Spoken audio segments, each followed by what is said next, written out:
Grabe ito mga katinig ko, habang ang usapan dapat ay tungkol sa budget hearing, nauwi na naman umano sa personal na banatan at paalalang politikal.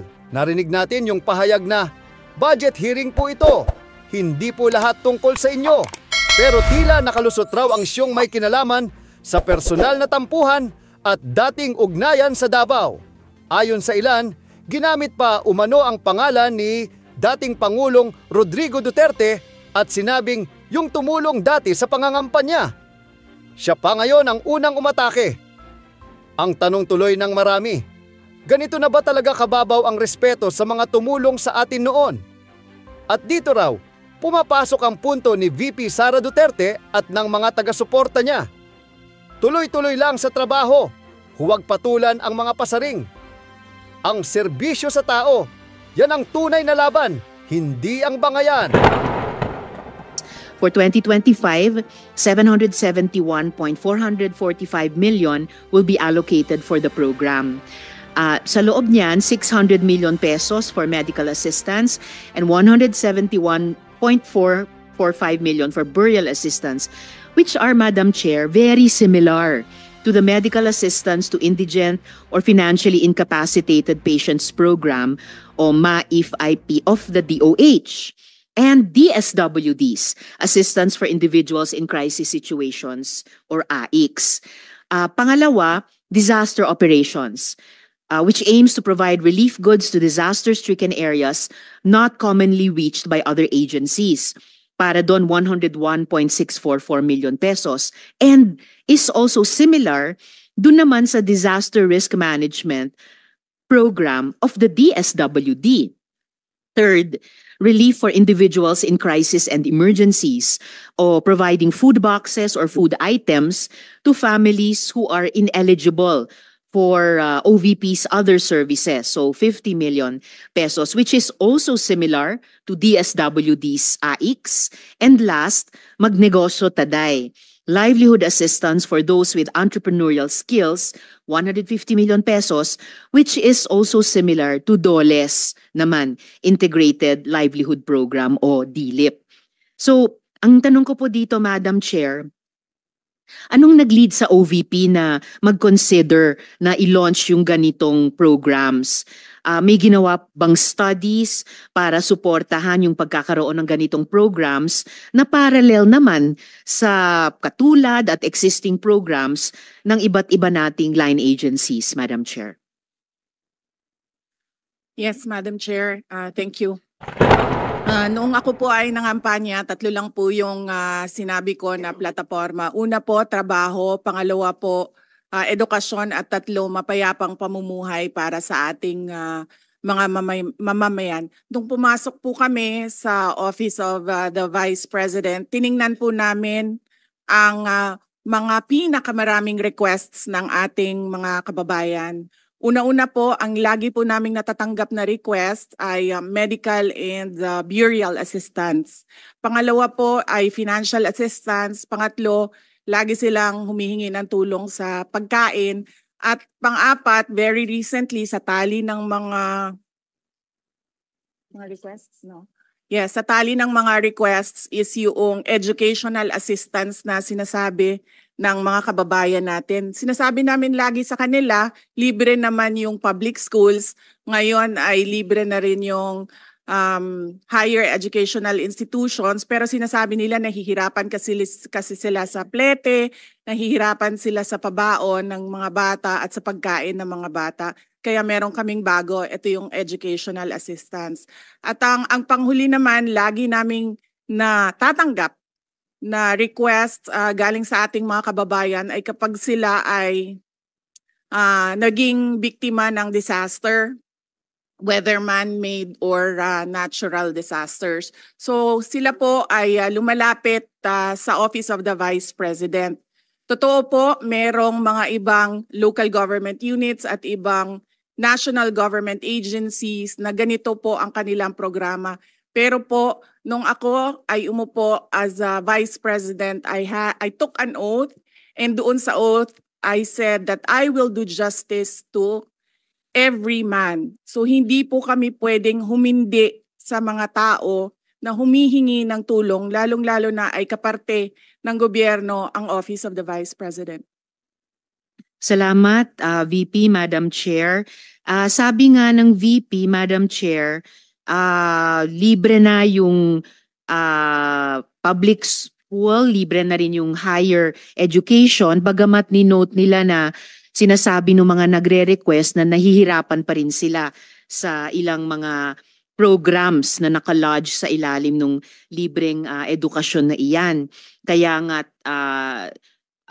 kinonsider nilang mag-launch ng ganitong mga katulad na programs. Iko-consider ba ng VP na i-lodge na lang yung mga budgets nitong mga programa dun na lang sa mga line agencies natin? Tapos mag-request na lang ang OVP ng allocation para in sync sa priorities ng executive department sa halip na magkaroon pa ng hiwalay pero magkatulad naman na programa, Madam Chair.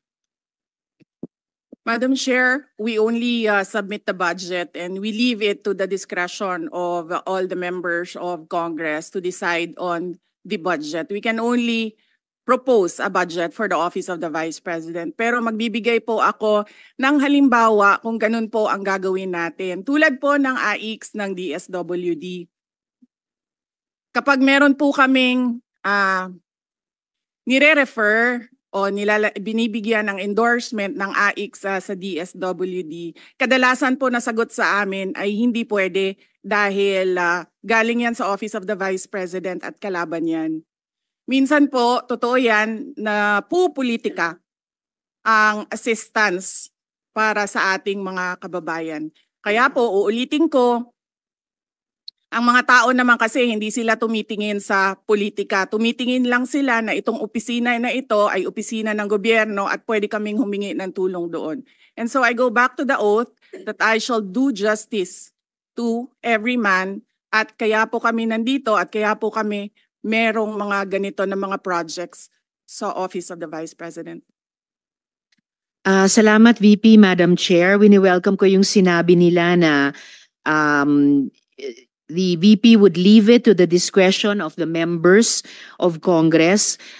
Medyo nagitla ako nung sinabing minsan pag may nire-refer ang OVP para sa AIX, ang feedback ay kalaban niyan. Dahil Madam Chair, I believe tayo sa Kongreso when we appropriate the budget, merong implicit na assumption tayo doon na pagkatapos, in the exercise of our oversight function, yung parehong level ng professionalism we demand of ourselves ay presumption of regularity, ina-expect natin sa lahat ng members ng executive, lalo na when they are working together. Kaya, gaya ng sinabi ko kanina, wini-welcome ko yung sinabi ni VP na they would leave it to the discretion of the members of Congress, and tayo naman ay hindi tayo bibitaw sa mahigpit nating pag-ensure na these programs be implemented by the appropriate agencies o kahit in collaboration with each other na naaayon talaga sa tamang standards above partisan politics. And therefore, at the proper time, Madam Chair, gagawa ako ng proper motion para i-lodge yung budgets ng mga programang ito sa line agencies na may klarong opportunity for OVP na mag-request for allocation as for other offices in the executive. Yung huling tanong ko sa ngayon, Madam Chair, for 2025, one of the OVP's programs, Pagbabago Campaign, 1 Million Learners Entries, involves the provision of bags to 1 million learners in remote communities while initiating tree planting activities. This gets an appropriation of 100 million pesos. Part of this campaign is an allocation of 10 million pesos for the distribution of Isang Kaibigan books, a children's book authored by the VP. Pwede po bang sabihin ni VP sa atin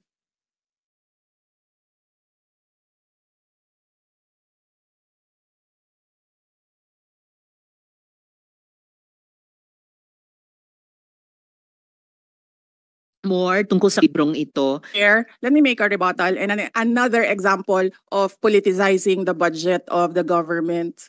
Ito pong sinabi ni Senator Risa Ontiveros na at the proper time she'll make a motion to lodge the budget, the requested budget of the OVP to the other agencies. Let me just quote Senator Risa during the Akbayan Congress.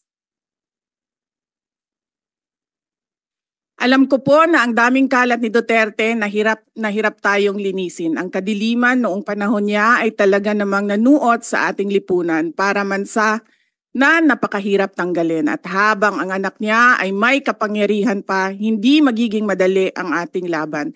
While VP Sara is in power, the threat of a full-blown Duterte comeback is still a very real and present danger.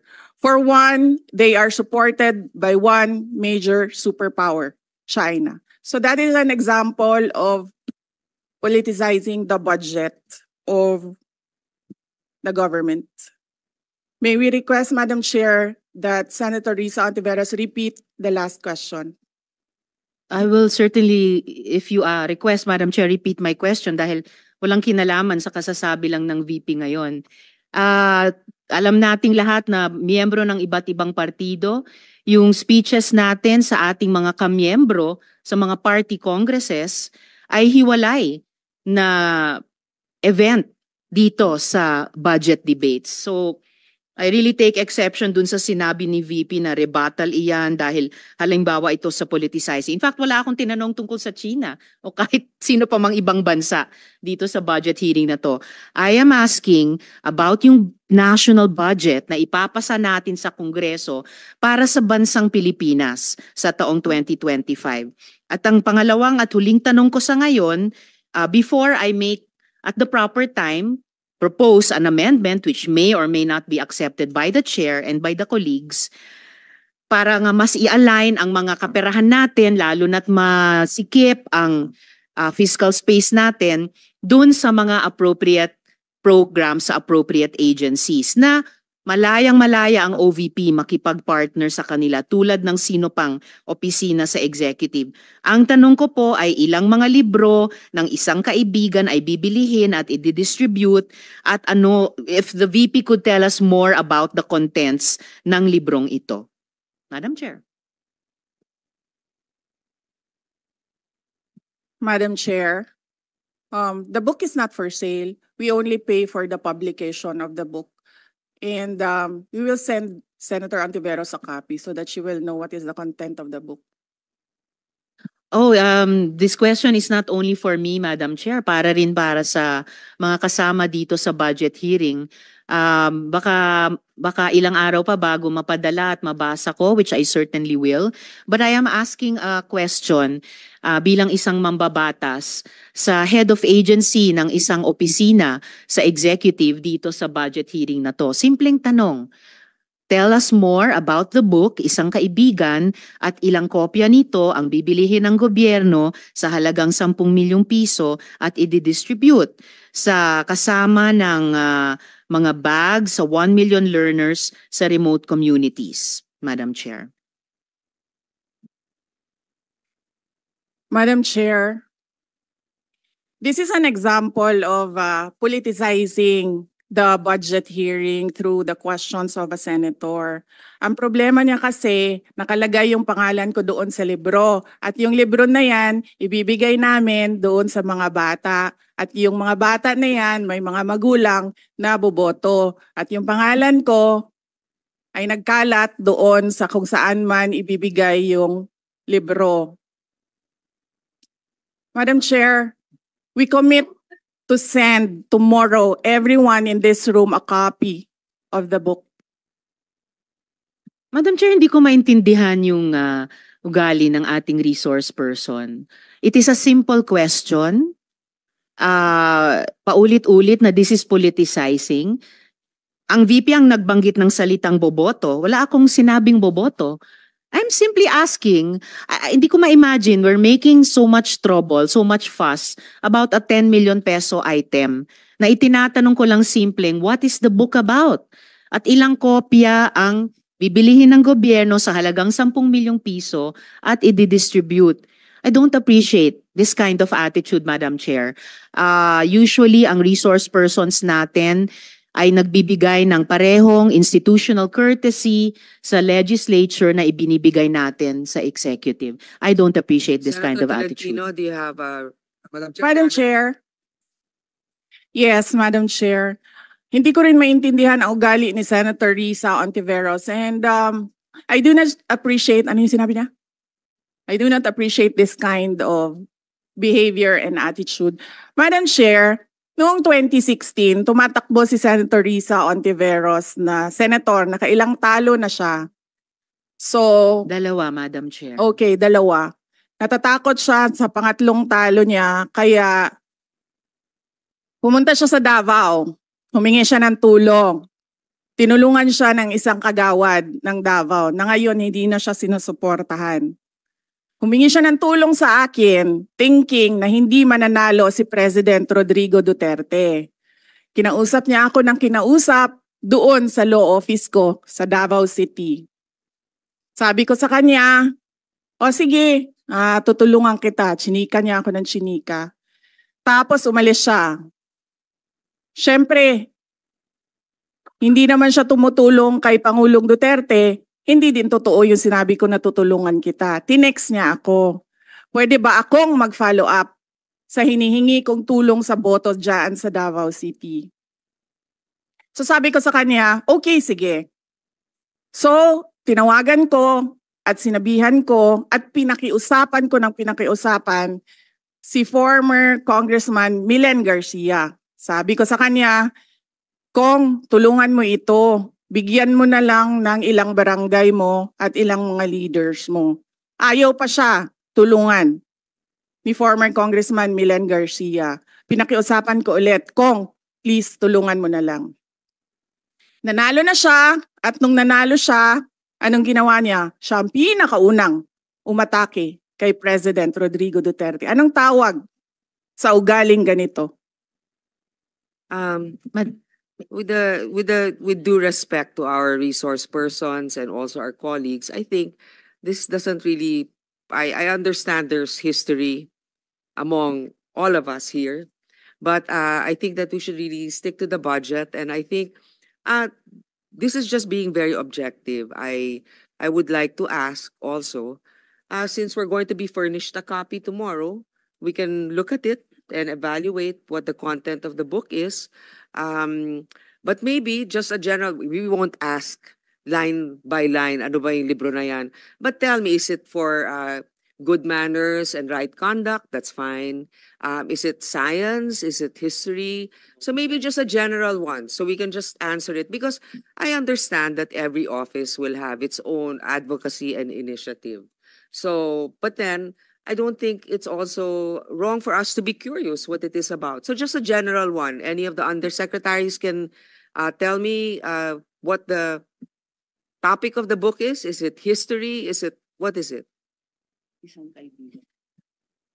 Madam Chair, the explanation is in the title, Isang Kaibigan. It's about friendship.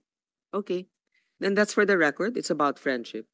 Madam Chair, just a last point. Okay. So kung sana ganun yung naging sagot sa simula pa, 'di ba? Napakasimple. Simpleng tanong, dapat simpleng sagot. Nagkwento pa ng kwento na sinabi dati na walang kinalaman sa tanong ko.